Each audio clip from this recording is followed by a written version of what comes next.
बदायूं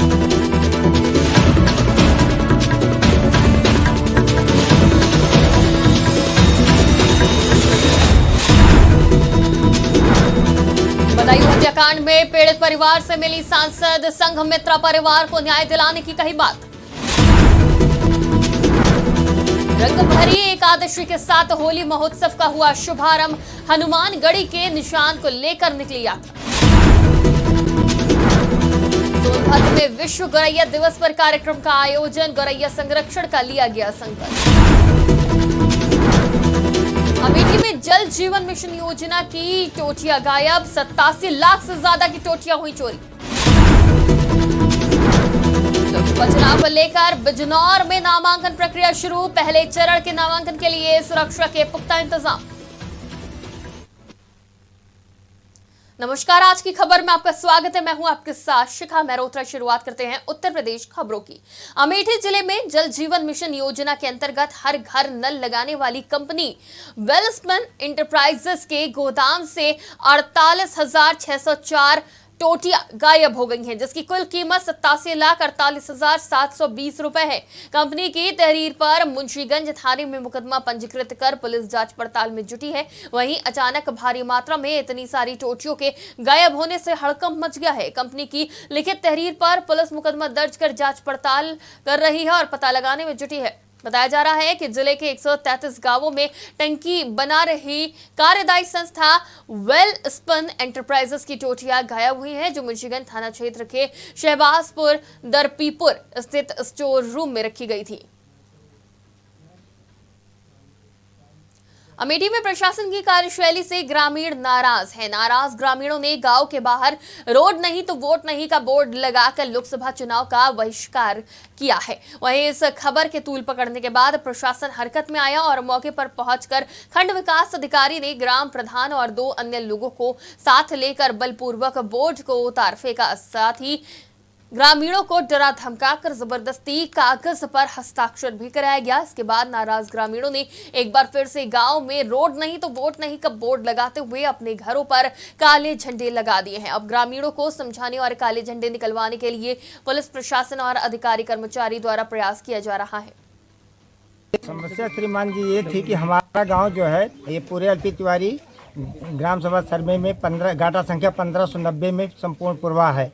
इसमें 7 चक्रोट से घिरा लगा हुआ ये गांव है। दक्षिणी दिशा से सारे 7 चक्रोट लगे हुए हैं, लेकिन आज तक हम समझते हैं कि चकबंदी सन 1980 के आसपास हुई थी। 80 के बाद में आज तक यहाँ पर किसी भी चक्रोट में कोई भी निर्माण कार्य या विकास कार्य ग्राम प्रधान द्वारा नहीं करवाया गया। इसलिए हम चाहते हैं कि हम आदिवासियों की तरह जीवन जीते हैं। हमें आने जाने के लिए बड़ी सुविधा बनी रहती थी। इसी कारण से आने जाने की असुविधा के कारण मैंने ये जो है शासन प्रशासन को ज्ञापन दिया ताकि हमारी समस्याओं का समाधान हो सके। आवास दिनांक इतने को मतलब 20/3/2024 को शासन प्रशासन माननीय एसडीएम साहब और हमारे बीडीओ साहब, प्रशासनिक अफसर सचिव जामो, समस्त पुलिस विभाग सब उपस्थित हुए हमारे ग्राम सभा सर में पूरी। धार्मिक नगरी अयोध्या में भगवान रामलला के प्राण प्रतिष्ठा के बाद आज मंदिर में रंगभरी एकादशी तिथि पर होली खेली गई, जिसमें 500 वर्षों के संघर्ष के बाद निर्मित हुए राम मंदिर की खुशी समाहित दिख रही थी। और इसी के साथ ही अवधपुरी में होली का आगाज हो गया। इसी क्रम में रामनगरी के हनुमानगढ़ी परिसर में रंगभरी एकादशी पर प्रसिद्ध सिद्धपीठ हनुमानगढ़ी में रंगों के बीच आस्था का ज्वार दिखा और अयोध्या की सड़कें अबीर और गुलाल के रंगों में रंगी नजर और परंपरागत रूप से कड़ी सुरक्षा में प्रमुख सिद्धपीठ हनुमानगढ़ी के निशान को लेकर साधु संतों की यात्रा अयोध्या की सड़कों पर निकली। जय श्री राम। पहले तो होली की बधाई, मंगल कामना, ढेर सारी बधाई। विगत 500 वर्ष के संघर्ष के बाद नवदिव्य भव्य अयोध्या में राम जन्मभूमि मंदिर का निर्माण और इस बार सिद्धपीठ अयोध्या हनुमानगढ़ी हनुमान जी महाराज के विजय पताका के रूप में निशान निकला है। विभिन्न मंदिरों में स्वयं हनुमान जी निकले हैं अबीर गुलाल ठाकुर जी को समर्पित करते हुए और आगे बढ़ते हुए पुनः होली खेल के। फागुन तो लग गया है तो आज एकादशी भी है। हर प्रत्येक साल एकादशी के शुभ अवसर पर फागुन लग जाता है। और सबसे खास बात यह है कि भगवान श्री राम का दिव्य और भव्य मंदिर बन गया है, जहाँ पे प्रभु विराजमान हो चुके हैं। तो भक्तों का यहाँ जन सैलाब उमड़ा है पूरा। आप देख सकते हैं पूरे विश्व से जितने भी सनातन धर्मी हैं सब यहाँ पर आ रहे हैं, प्रभु राम का आशीर्वाद ले रहे हैं और हनुमान जी का भी आशीर्वाद ले रहे हैं। रही बात जो है होली का, तो आज एकादशी है। एकादशी के पर्व पर यहाँ पर जो है हनुमान जी का जो निशान निकलता है प्रत्येक वर्ष, हम लोग उसका पूजा पाठ करते हैं, भोग राग लगाते हैं। उसके बाद अबीर गुलाल प्रभु को भी लगाते हैं, हनुमान जी को भी लगाते हैं और सभी संत सदगृहस्थ जितने व्यापारी हैं सभी को लगाते हैं और सब एक साथ में जो है पंचकोसी परिक्रमा करते हैं। बदायूं में 2 बच्चों की नृशंस हत्या की घटना ने सबको झकझोर कर रख दिया है। इस बीच पीड़ित परिवार से मिलने बदायूं सीट से बीजेपी सांसद संघमित्रा मौर्य पहुंची और पीड़ित परिजनों को ढांढस बनाया। उन्होंने पीड़ित परिवार को न्याय दिलाने का भी भरोसा दिलाया। पीड़ित परिवार से मिलने के बाद संघमित्रा मौर्य ने कहा कि बदायूं सीट से सपा प्रत्याशी शिवपाल सिंह यादव ने 3 दिन पहले ही कहा था कि मैं आ गया हूं, सब ठीक हो जाएगा और 3 दिन बाद ही ये घटना हो गई। उन्होंने कहा कि इस घटना में भी शत्रुधार शिवपाल हो सकते हैं, गहनता से जांच होनी चाहिए। बच्चे की मां और दादी ने पूरी घटना को बताया कि जिस तरह से साबिर उनके घर पे पैसे लेने आया था और पैसे लेकर के ऊपर गया, बच्चों को दरवाजा बंद करके गले को काटा और इतनी निर्दयता से जो 2 मासूम बच्चों का कत्ल किया, निश्चित तौर पर बहुत ही निंदनीय और दुखद है। ऐसे दुख के पल में हम सभी भारतीय जनता पार्टी का परिवार इस पीड़ित परिवार के साथ में। बिजनौर में लोकसभा चुनाव 2024 प्रथम चरण में नामांकन की प्रक्रिया आज से शुरू हो गई है। बिजनौर जिले की नगीना और बिजनौर दोनों सीट पर प्रत्याशियों के नामांकन की सभी तैयारियां जिला प्रशासन ने पूरी कर ली है। साथ ही सुरक्षा के पुख्ता इंतजाम किए गए हैं। विकास भवन से लेकर नुमाइश मैदान तक बैरिकेडिंग की गई है। 4 सीओ, 14 थाना प्रभारी और 247 पुलिसकर्मियों को तैनात किया गया था। जैसा कि आप जानते हैं, आज से प्रथम चरण के लिए नामांकन की प्रक्रिया प्रारंभ हो रही है। इसमें हम लोगों द्वारा यहाँ से 100 मीटर पे बैरियर बनाए गए हैं, उसके पीछे और 100 मीटर पे 2 बैरियर बनाए गए हैं। जो भी लोग आएंगे नामांकन के लिए, उनकी जो गाड़ियाँ होंगी उनको वही रोका जाएगा। जो कैंडिडेट हैं वो 100 मीटर की दूरी तक आ सकते हैं 3 गाड़ियों में। उसके बाद 100 मीटर के बाद उन्हें नामांकन कक्ष तक एक कैंडिडेट और 4 प्रस्तावक के साथ वो जा सकते हैं। पूरी पुलिस व्यवस्था सभी स्थानों पर की गई है, बैरिकेडिंग कराई गई है। इसमें 1 एडिशनल एसपी, 4 सीओ, 14 थाना प्रभारी, 200 के आसपास कांस्टेबल, महिला constable, fire tender, tear gas, सबकी ड्यूटी लगाई गई है। सभी को पॉइंट पर जाके ब्रीफ किया गया है। हमारे निर्वाचन प्रक्रिया के जो नामांकन का कार्य होता है, आज उसका प्रथम दिन है। आज मेरे द्वारा नोटिफिकेशन जारी किया जाएगा, औपचारिक नोटिफिकेशन इलेक्शन का। हमारे यहाँ 2 लोकसभा क्षेत्रों का नामांकन होगा, बिजनौर और नगीना।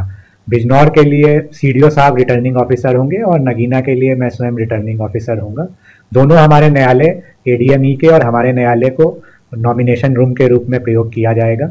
नॉमिनेशन से संबंधित समस्त व्यवस्थाएं हम लोगों ने पूर्ण कर ली है। सभी जगह सीसीटीवी कैमरे लग गए हैं, फोर्स की डिप्लॉयमेंट की गई है, मजिस्ट्रेट की डिप्लॉयमेंट की गई है। जो भी बैरिकेडिंग कराने का आयोग का दिशा निर्देश है, उसके क्रम में बैरिकेडिंग करा ली गई है। आज से हम लोग नामांकन प्रक्रिया के लिए पूरी तरह से तैयार है।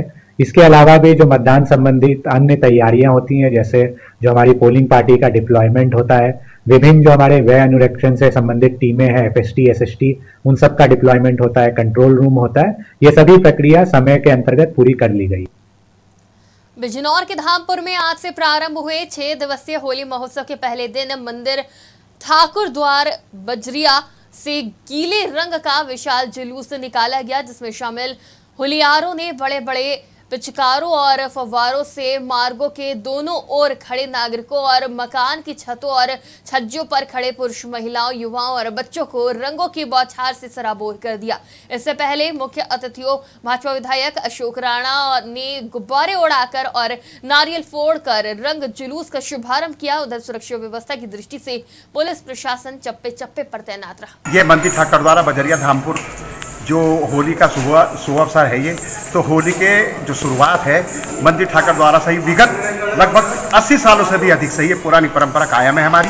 और यहाँ से ये गीले रंग की शुरुआत होती है और यहाँ से फिर ये बड़ी मंडी से लेके खारीकुआ से लेके नेजो सराय से होता हुआ पूरे धामपुर का चक्कर लगा के ये फिर पुनः यहीं संपन्न हो जाता है। इसमें शहर के सभी किसी भी जाति का हो, वर्ग का इंसान वो हो, सभी इसमें मिलके होली प्रेम भाव से मनाते हैं। एक तरफ केंद्र सरकार राशन वितरण प्रणाली में पारदर्शिता लाने के लिए नई ई पास मशीन सभी कोटेदारों को वितरण कराया है, तो वहीं अब भ्रष्टाचारी कोटेदार इसका भी तोड़ निकाल रहे हैं। गोरखपुर के एक कोटेदार का ऐसा ही मामला सामने आया, जहां लोगों को कम राशन वितरण किया जा रहा है, वहीं जिम्मेदार अधिकारी भी ठोस कार्रवाई नहीं कर रहे हैं। इस पर स्थानीय बीजेपी पार्षद शिवेंद्र मिश्रा ने आरोप लगाते हुए कहा कि ये लोग सरकार के छवि और उनके विकास कार्यों को धूमिल करने का प्रयास कर रहे हैं। अगर इनके खिलाफ कार्रवाई नहीं होती है तो रणनीति बनाकर वो उनके खिलाफ आंदोलन करेंगे। जैसे कि मैं अपने वार्ड में रोज सुबह टहलता हूं, तो उस बीचों में हमको कंप्लेन इधर आ रही थी कि कोटेदारों द्वारा अगर 6 यूनिट है तो 30 किलो के बजाय 25 किलो दिया जा रहा था, 5 यूनिट है तो 25 किलो के बजाय 20 यूनिट दिया जा रहा था। उसी के तहत आज मुझको पता चला कि कोटेदारों द्वारा राशन बांटे जा रहा है। मैं अपने यहाँ, हमारे वार्ड में 3 कोटेदार है, मैं तीनों कोटेदारों पर गया। उसी बीच में अपने यहाँ इलाहाबाद प्रथम DCR द्वारा चलाए जा रहे सेवा बस्ती में पाकड़ के पेड़ के नीचे कोटा है, मैं वहां गया तो मैं देखा कि उनकी मशीन ऑफ थी, पब्लिक कई सारी खड़ी थी। तो मैं उस समय जो है अरुण सिंह सप्लाई ऑफिस में एक स्टाफ है, किस पोस्ट पर है जानकारी नहीं है मुझको, तो उनका नंबर मेरे मोबाइल में सेव था, तो मैंने उनको फोन करके सूचना दी, तो उनसे मैं कोटेदार की बात करवाया। फिर उसके बाद ये कहा गया कि 4 बजे तक ये बैठेंगे, मशीन चले या ना चले, अगर बीच में चलती है सर्वर चालू होता है तो बट जाएगा। तो फिर मैं अपने गंतव्य स्थान पार्टी कार्यक्रम से मैं चला गया। जौनपुर में लोकसभा चुनाव में अपनी जीत दर्ज करने के लिए बीजेपी कड़ी मेहनत कर रही है। शाहजहांगंज विधानसभा क्षेत्र में बीजेपी लोकसभा चुनाव कार्यालय का उद्घाटन करने योगी सरकार के राज्य मंत्री गिरीश चंद्र यादव पहुंचे। बीजेपी प्रत्याशी कृपाशंकर सिंह के लिए जनता से वोट करने की अपील की। वहीं राज्य मंत्री गिरीश चंद्र यादव ने मीडिया से बातचीत के दौरान सपा के राष्ट्रीय अध्यक्ष अखिलेश यादव पर जमकर निशाना साधा। उन्होंने कहा कि यूपी के 80 सीटों पर बीजेपी कमल खिलाने जा रही है और अखिलेश यादव को जनता नकार चुकी है। उत्तर प्रदेश में हम 80 की 80 सीटों भाजपा जीतने जा रही है, ये हम आपको बताना चाहते हैं। अखिलेश यादव को जनता नकार चुकी है। अखिलेश, मैं बता देता हूँ, आप सुन लो पहले। अखिलेश यादव को जनता नकार चुकी है। अखिलेश यादव को कभी भी जनादेश नहीं मिला।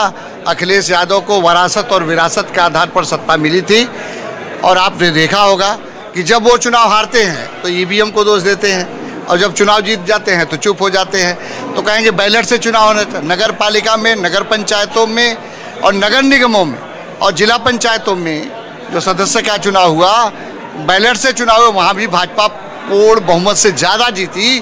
तो इसलिए मैं इस बात को कह रहा हूँ कि उनको जनता नकार चुकी है, उनको कभी जनता का जनादेश नहीं मिला है, और आने वाले दिनों में भी उनको जनता का जनादेश नहीं मिलेगा। झांसी में अलग अलग जाति के होने के कारण प्रेमी प्रेमिका ने आत्महत्या कर ली। प्रेमिका ने पहले जहर खा लिया जिससे उसकी मौत हो गई। वहां प्रेमिका की मौत की खबर सुनकर प्रेमी ने फांसी लगाकर जान दे दी। मामले में CO सदर स्नेहा तिवारी ने बताया कि पुलिस दोनों के सुसाइड की गहनता से जांच कर रही है। आज थाना रक्सा क्षेत्रांतर्गत एक सूचना प्राप्त हुई कि पुनावली कला रोड पर रहने वाली एक युवती ने एक विषाक्त पदार्थ खाकर आत्महत्या कर ली है। इस सूचना पर तत्काल एसओ रक्षा मौके पर पहुंचे। फॉरेंसिक टीम को भी बुलाया गया और तत्काल अग्रिम कार्रवाई के क्रम में युवती के शव को पंचायतनामा और पोस्टमार्टम की कार्रवाई के लिए मोर्चरी भेज दिया गया। इस घटना के ठीक कुछ देर के बाद एक और युवक जो रक्सा कस्बा का ही रहने वाला है, जिसका नाम अंकुश प्रजापति है और युवती का नाम साक्षी अहिरवार है, इनके भी आत्महत्या की खबर आई, जिस पर तत्काल मौका मुआयना किया गया। फॉरेंसिक टीम ने विजिट किया और शव को तत्काल पंचायतनामा और पोस्टमार्टम की कार्रवाई के लिए मेडिकल कॉलेज मोर्चरी भेज दिया गया है। पुलिस दोनों ही घटनाओं के आपस के संबंध और इन दोनों आत्महत्या के कारणों की गहनता से पड़ताल में जुटी हुई है। अग्रिम वैधानिक कार्रवाई की जा रही है। शांति व्यवस्था की कोई समस्या नहीं है। अभी किसी भी पक्ष के द्वारा थाने पर कोई तहरीर नहीं दी गई है। तहरीर प्राप्त होने पर अग्रिम कार्रवाई की जाएगी। झांसी जिला के थाना टोडी फतेहपुर में किसान ने मौत को गले लगा लिया। बता दें कि कर्ज से परेशान होकर किसान ने फांसी का फंदा लगाकर आत्महत्या कर ली। मृतक के बड़े भाई ने बताया कि मृतक का एक बेटा और एक बेटी है। वहीं मौके पर पहुंची पुलिस ने शव को कब्जे में लेकर पोस्टमार्टम के लिए भेज दिया और मामले की जांच में जुट गई। पेट सिंह बुढ़ाई, छोटे भाई मृतक हो गए। ओलावृष्टि भई, फसल नष्ट हो गई। मकान बनवाओ तो फसल में कर्जा उठाओ और मकान का कर्जा उठाओ, फसल नष्ट हो गई, बिल्कुल भई नहीं है।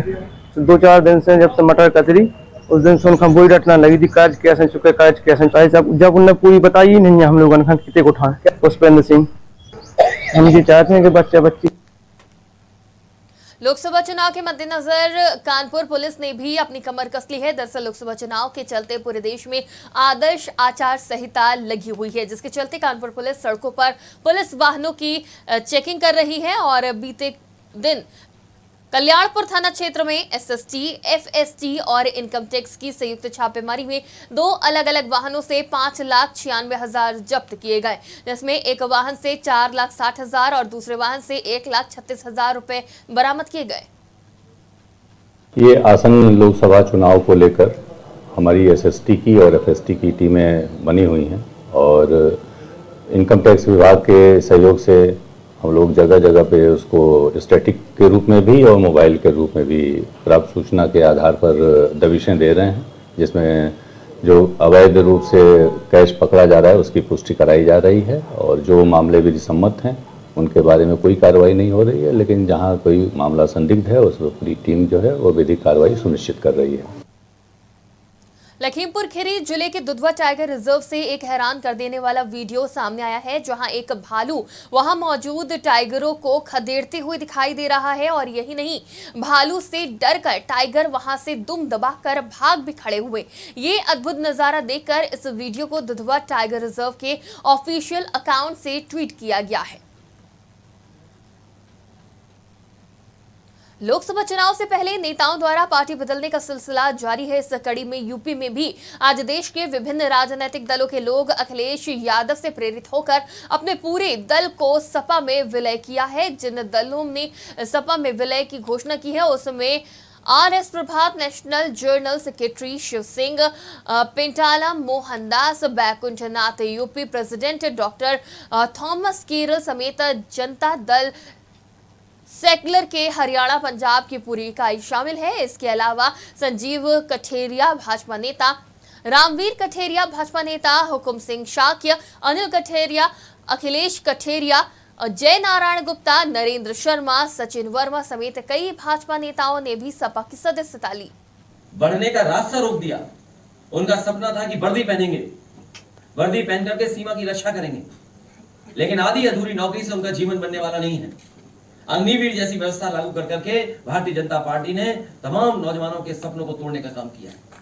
न केवल अग्निवीर व्यवस्था खराब है, वहीं भारतीय जनता पार्टी नौकरी नहीं देना चाहती थी, इसलिए जानबूझ करके पेपर लीक कराए।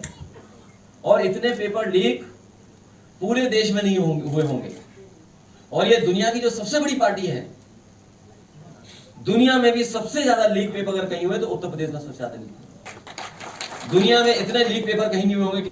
वही गणित, 60 लाख बच्चे, उनके माँ बाप, 60 लाख गुणा 3, 1 करोड़ 80 लाख, 1 करोड़ 80 लाख का भाग 80 लोकसभा से दे देंगे तो 2.25 लाख वोट इनका हर लोकसभा में कम हुआ है। मथुरा श्री कृष्ण जन्मभूमि और शाही ईदगाह मामले में आज इलाहाबाद हाई कोर्ट में सुनवाई हुई। शाही ईदगाह स्थित कृष्ण कूप की पूजा की अनुमति के आवेदन पर कोर्ट ने सुनवाई की। इस मामले में शाही ईदगाह और मंदिर पक्ष की तरफ से बहस पूरी हो गई है। वहीं मंदिर पक्ष की तरफ से कृष्ण कूप में पूजा की तस्वीर पेन ड्राइव में मस्जिद पक्ष को दी गई है। अब मस्जिद कमेटी के वकीलों को तस्वीर को लेकर जवाब देना होगा। बता दें कि इस बीच दोनों पक्ष में बहस भी हुई थी। वहीं हिंदू पक्ष की तरफ से न्यायालय में अधिक बोलने पर एक पक्षकार को न्यायालय ने फटकार भी लगाई है। आज प्रयागराज हाईकोर्ट में श्री कृष्ण जन्म स्थान से ईदगाह मस्जिद को हटाने वाले विवादों में सुनवाई हुई।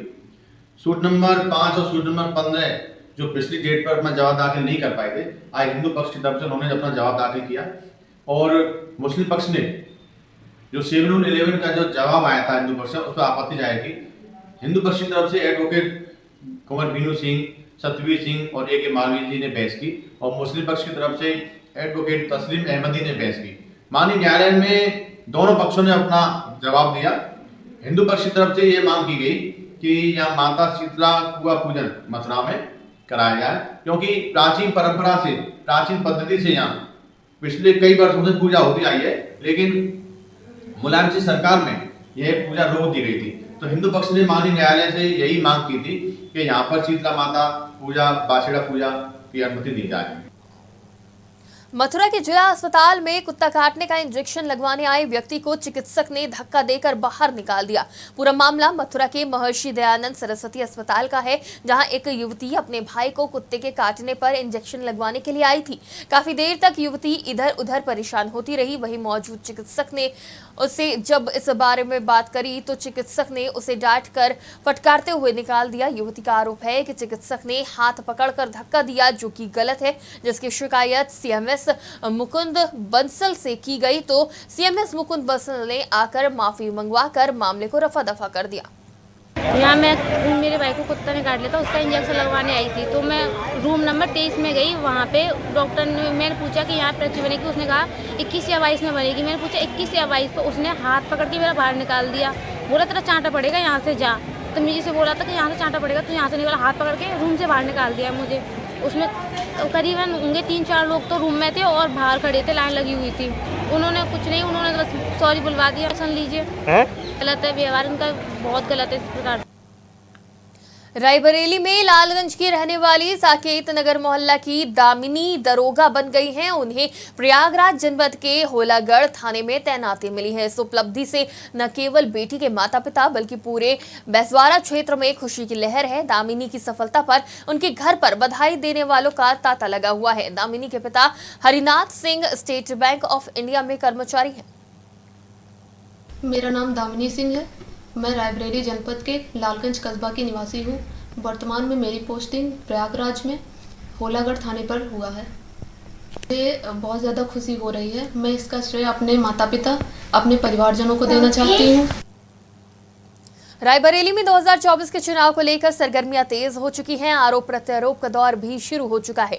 2014 में भाजपा से चुनाव लड़ चुके सुप्रीम कोर्ट के अधिवक्ता अजय अग्रवाल ने बड़ी बात कह दी है। उन्होंने कहा सोनिया गांधी राज्यसभा ना जाती तो जमानत जब्त हो जाती। उन्होंने कहा रायबरेली के लिए प्रत्याशी ढूंढे नहीं मिल रहा है। देखिए 2024 का चुनाव बिल्कुल क्लियर है और मैंने ये नारा दिया था यहाँ पे सिविल लाइन्स में। एक पत्रकार से मैंने पत्रकार ने पूछा था कि बंधु ने कि उत्तर प्रदेश में रायबरेली का क्या होगा, तो मैंने कहा उत्तर प्रदेश में 80 में 80 सीटें जीतेंगे, तो रायबरेली तो उसमें इंक्लूडेड ही है। तो वही मैं बार बार उसी पे अटल हूँ मैं, और उसी वो नारा पूरा उत्तर प्रदेश का नारा भी बन गया है। और मैं फिर कह रहा हूँ कि रायबरेली हम लाखों वोट से जीतेंगे। और इसी डर से सोनिया गांधी राज्यसभा चली गई हैं।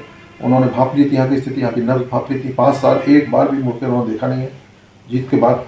और अब वो ये कह रही है कि मेरा स्वास्थ्य खराब है या मेरी बढ़ती उम्र है इसलिए मैं चुनाव लड़ना चाहती। तो वैसे ही वो पर्चा भरने आती थी, इस बार भी आ सकती थी। जैसे पर्चा भरने राजस्थान में गई, वो जयपुर गई अपना राज्यसभा का, तो इतना तो आ ही सकती थी। तो ये वास्तविकता ये है कि उनकी हार से बचने के लिए वो छोड़ के गई हैं। और इसी कारण से गांधी परिवार का अन्य भी कोई व्यक्ति, चाहे वो राहुल गांधी या प्रियंका गांधी, न तो उनकी हिम्मत पड़ रही है रायबरेली आने की, न मीठी आने की, और वहाँ भी एक असमंजस की स्थिति।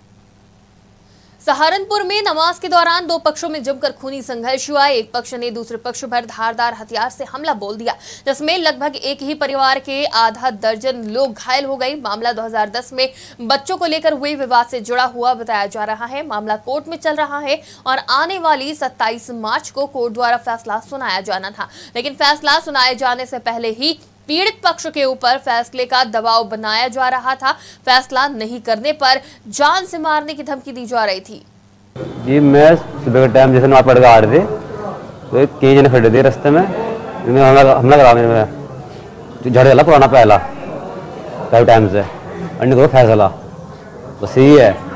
हाँ अंडे तो मारेंगे जी। बाई थी मतलब चक्कू वगैरह थे, देखा मैंने भी। एकदम मन चाहिए इंसाफ। जी हम 5 तो यहाँ पे घर पे है।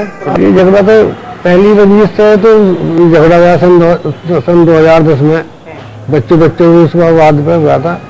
तो इसमें कई दफा इनके साथ इन्होंने फिर मारे हमला करे, किसी दबाव से फैसला कर ले।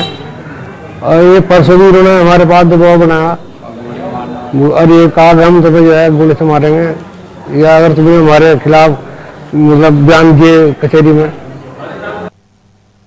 सिद्धार्थनगर में अभी ऐसे बिना लाइसेंस के मेडिकल स्टोर चला रहे हैं, तो वही लगातार स्वास्थ्य विभाग द्वारा छापेमारी भी की जा रही है। पूरा मामला उसका बाजार के बबलू मेडिकल स्टोर का है, जहां बिना लाइसेंस और जीएसटी के मेडिकल स्टोर चलाया जा रहा था। सूचना मिलने पर ड्रग इंस्पेक्टर मेडिकल स्टोर पर पहुंचे और पूछताछ करना शुरू कर दिया। वही पूछताछ के दौरान मेडिकल स्टोर के संचालक लाइसेंस और जीएसटी नंबर नहीं दिखा पाए, जिसके बाद ड्रग इंस्पेक्टर ने दवा को अपने कब्जे में लेकर सैंपल के लिए आगे भेज दिया है और आगे की कार्रवाई की जा रही है। छापेमारी में एक मुखबिर की दूसरी सूचना पर ऐसा बताया जा रहा था कि इधर कोई बिना लाइसेंस मेडिकल स्टोर अवैध रूप से औषधियों का भंडारण किया जा रहा है और नशीली दवाओं का व्यापार हो रहा है। इस सूचना पर प्राप्त होने के बाद हम लोग यहाँ पर आए हैं और जांच किया जा रहा है। तो बबलू मेडिकल स्टोर के नाम पर एक राम जानकी मार्केट में बबलू मेडिकल स्टोर के नाम बिना लाइसेंस मेडिकल स्टोर संचालित पाया गया है। यहाँ पर अवैध रूप से एंटीबायोटिक जीवन रक्षक औषधियाँ बरामद पाई गई हैं, जिनका कोई लाइसेंस नहीं है, कोई खरीद फरोख्त का बिल नहीं है। सोनभद्र में लोकसभा चुनावों को देखते हुए जिला प्रशासन ने तैयारियां पूरी कर ली हैं। वहीं सोनभद्र में नक्सल बेल्ट होने के साथ साथ 4 प्रदेशों से जुड़ा होने की वजह से चुनौतियां भी ज्यादा हैं। वहीं कई इलाकों में अभी मोबाइल नेटवर्किंग की भी बड़ी समस्या है। ऐसे में डीएम चंद्र विजय सिंह और एसपी डॉक्टर यशवीर सिंह ने पूरी तरह से तैयारियों का जायजा लेते हुए संयुक्त प्रेस कॉन्फ्रेंस की, जिसमें शांतिपूर्ण और सौहार्दपूर्ण वातावरण में चुनाव संपन्न कराने को लेकर जानकारी दी गई। देखिए, जनपद सोनभद्र में विधानसभा का इलेक्शन मोदी का और जो पार्लियामेंट का इलेक्शन हो रहा है लोकसभा का, उसके जो डेट्स हैं नोटिफिकेशन, उसके बारे में आज मीडिया को ब्रीफ किया गया।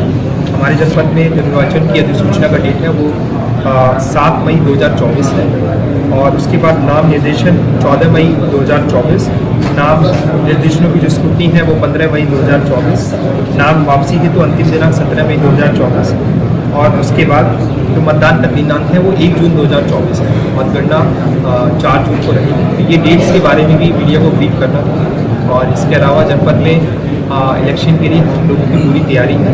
144 सेक्टर मजिस्ट्रेट और 34 जोनल मजिस्ट्रेट के माध्यम से और विभिन्न प्रभारी अधिकारी जो हैं वो भी अपनी जो तैयारियां हैं वो अलग अलग उसमें कर रहे हैं। जितने भी चुनाव होते हैं, लोकसभा के चुनाव, पंचायत के चुनाव या विधानसभा के चुनाव, सभी यहाँ पर शांतिपूर्वक तरीके से हो रही है। इस तरह की कोई हिस्ट्री यहाँ पे अभी पिछले 10 साल में नहीं देखने को मिली कि किसी तरीके का चुनाव के दौरान कोई बड़ा इस तरीके का अपराध। हम लोगों की तैयारियाँ पूरी हैं। जो बॉर्डर्स हैं हमारे छत्तीसगढ़, झारखंड, मध्य प्रदेश और बिहार के, वहाँ पर हम लोगों ने बैरियर लगा दिए हैं। 26 जगह पर हमारी चेकिंग चल रही है और उसमें काफ़ी मात्रा में गांजा और शराब भी लगातार पकड़ा जा रहा है। गाड़ियों की चेकिंग भी की जा रही है। कुछ स्थानों पर CCTV कैमरे लग गए हैं, कुछ स्थानों पर बाकी है जहाँ पर हम लोग लगवाएंगे। इसके अलावा FST की टीम हमारी एक्टिव हो गई है। प्रत्येक विधानसभा वार्ड सोनभद्र में युवा भारत ट्रस्ट द्वारा विश्व गौरैया दिवस के अवसर पर गौरैया के लिए दाने और पानी के इंतजाम कर गौरैया संरक्षण का संकल्प लिया गया। प्रदेश सरकार की यूथ आइकन सौरभ कांत पति तिवारी और शिव शंकर तिवारी ने कसोरे में पानी भरकर कार्यक्रम की शुरुआत की। सौरभ ने बताया कि उनकी टीम के द्वारा लगभग 1 दशक से ये अभियान चलाया जा रहा है, जिसकी शुरुआत आज के ही दिन विश्व गौरैया दिवस पर हर वर्ष की जाती है, जो पूरी गर्मी भर चलता है।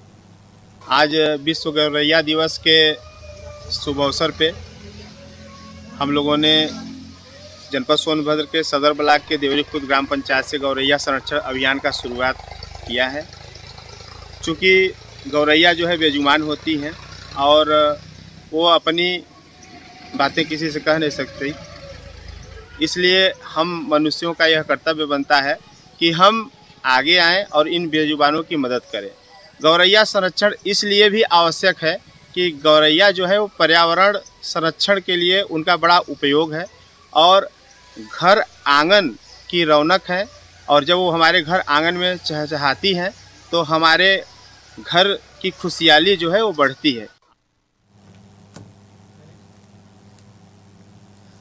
फाल्गुन से शुरू होते ही रंगोत्सव के त्योहार की भी खुमारी शुरू हो जाती है। ऐसे में काशी समेत देश के तमाम हिस्सों में स्थानीय लोक मान्यताओं के अनुसार होली खेली जाती है। ऐसी ही एक अद्भुत होली वाराणसी में खेली जाती है, जिसमें दिव्य से भव्य भस्म की होली, आदि से अनंत की यात्रा, शव से शिव बने महादेव से साक्षात्कार होता है। काशी विश्वनाथ की नगरी वाराणसी में रंग अबीर गुलाल के साथ साथ चिताभस्म की भी होली खेली गई। काशी के परंपरागत अनुरूप चिताभस्म की होली से पहले 2 किलोमीटर तक लंबी शोभा यात्रा भी निकाली गई। Portugal. You are in Varanasi. You have seen the people are cremated one thing, and other side is people are enjoying playing Holi with each other. How you feel about, what do you think about this day? I think it's amazing because it's the perfect combination between life and death, and we have to